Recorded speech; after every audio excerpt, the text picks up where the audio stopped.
Operation Phantom Fury, also known as the Second Battle of Fallujah, was one of the most significant and intense military engagements of the Iraq War, fought between November and December 2004.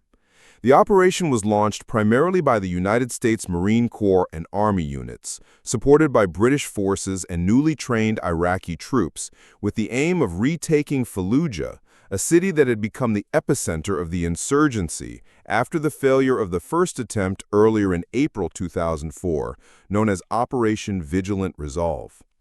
That earlier effort had ended inconclusively after political pressure forced U.S. troops to withdraw, leaving Fallujah effectively under the control of insurgents, local militias, and Al-Qaeda in Iraq, led by Abu Musab al-Zarqawi. In the months that followed, the city turned into a fortified base of operations for jihadists and insurgents who established defensive networks, stockpiled weapons, and used the city as a hub for attacks throughout Anbar province and beyond. By late 2004, the growing threat from Fallujah made another assault unavoidable. The planning of Operation Phantom Fury involved detailed coordination between different branches of the military, with the intent of applying overwhelming force and avoiding the mistakes of the previous battle. Before the main assault began, coalition forces encircled the city, cutting off major roads, destroying bridges, and sealing possible escape routes to prevent insurgents from fleeing or receiving reinforcements. The city's population, once around 300,000, had largely evacuated after warnings, but tens of thousands of civilians remained, adding complexity to the mission. On the night of November 7, 2004, the offensive began with an intense artillery barrage and airstrikes targeting insurgent positions, followed by a ground advance from the north by U.S. Marines and Army units. Iraqi troops, though less experienced, played an important role in assisting and symbolizing the effort to restore Iraqi sovereignty. The battle quickly descended into brutal urban warfare. Insurgents had transformed Fallujah into a deadly maze, with sniper nests, machine gun positions, and booby-trapped houses on nearly every street. Improvised explosive devices and mines slowed U.S. armor, while insurgents used the city's dense alleyways and buildings for ambushes. Fighting often took place room by room, with Marines and soldiers having to clear entire neighborhoods by force.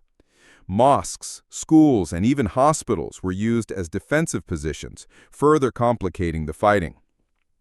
The U.S. military relied heavily on close air support, artillery, and tanks to break fortified defenses, while infantry units endured some of the fiercest close-quarters combat since Vietnam.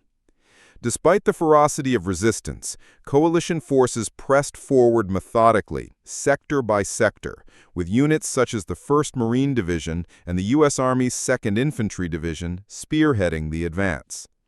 Casualties mounted rapidly. Over 80 American service members were killed and several hundred wounded, while Iraqi government troops also suffered heavy losses due to their lack of experience and equipment. Insurgent casualties were staggering, with estimates ranging from 1,500 to over 2,000 killed in action, and many more captured. High-value insurgent leaders were either killed, captured, or forced to flee, though al-Zarqawi himself managed to escape. The destruction to Fallujah was immense, as prolonged use of artillery, airstrikes, and explosives reduced large sections of the city to rubble.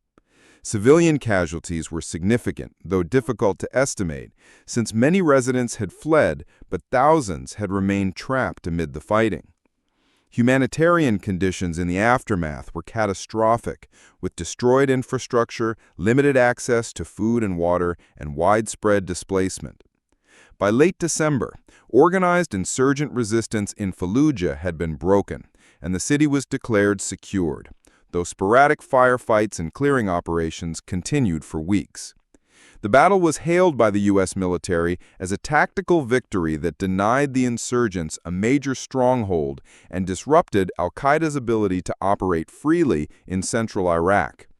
However, the costs were high, both in lives and in the destruction of the city, and many analysts noted that the insurgency simply shifted its operations to other cities, such as Mosul, Ramadi, and Baghdad, prolonging the war.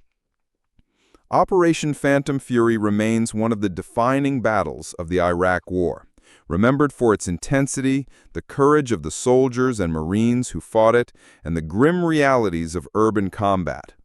It demonstrated the U.S. military's ability to conduct large-scale offensive operations in a hostile urban environment, but also underscored the resilience of the insurgency and the enormous human and material toll of such battles. Fallujah itself became a symbol of both sacrifice and devastation, and the operation is still studied in military history as a stark example of modern urban warfare with lessons on tactics, planning, and the limits of military power in counterinsurgency campaigns.